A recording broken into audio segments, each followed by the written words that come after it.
we're going to be doing here is doing some training to try and increase your body's tolerance to carbon dioxide.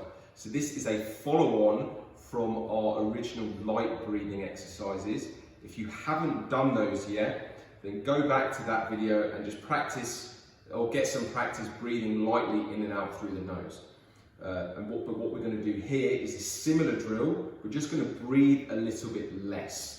So this will increase your body's tolerance to carbon dioxide, which has great carryover into any physical or sporting performance. If you think when you get tired, what happens is you start to pant a little bit more, start to breathe a little bit heavier. And the reason that happens is because you've reached your threshold in terms of your carbon dioxide tolerance. So your body's trying really hard to get in more oxygen.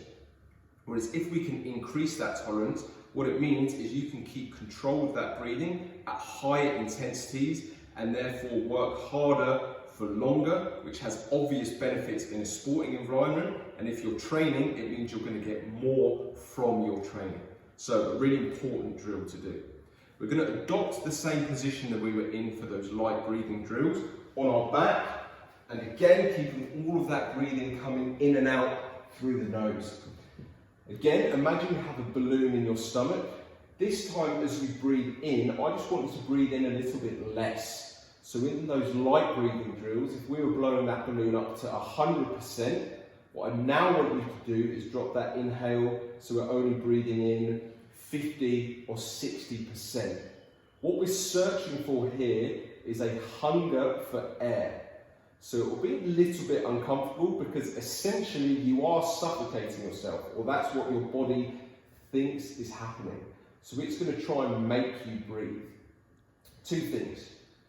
Try and push through this because you'll be able to go for longer than you think you can. Secondly, if you are struggling, remember you can just start breathing normally again and then come back to this drill. But you will be able to put up with that uncomfortable sensation for a little bit longer than you think, and that really is the goal of the exercise. So we're going to breathe in 50%, almost so you can't see yourself breathe at all. Pause, exhale all of that air. Breathe in 50%, pause, exhale all of that air. Pause, breathe in, pause, exhale all of that air. So you should really feel that hunger for air start to build up. I'd recommend starting at about 50%, so blowing that balloon up to 50% of its max, and having maybe 3 seconds between your inhales and exhales. The more comfortable you get with the drill, the shorter you can make your inhale, the longer you can make the pause between your inhale and your exhale, and always exhale all of the air out, again, through the nose. So we're really trying to ramp that hunger for air up. What we're doing there, like I said before, is increasing that body's tolerance to carbon dioxide, which is going to allow us to push harder when we physically exert ourselves. Again, 5 to 10 minutes. The more you do of this, the better. There's not really, you can't really do too much of this. Obviously, you can breathe too little, because we know what's going to happen there if you breathe too little.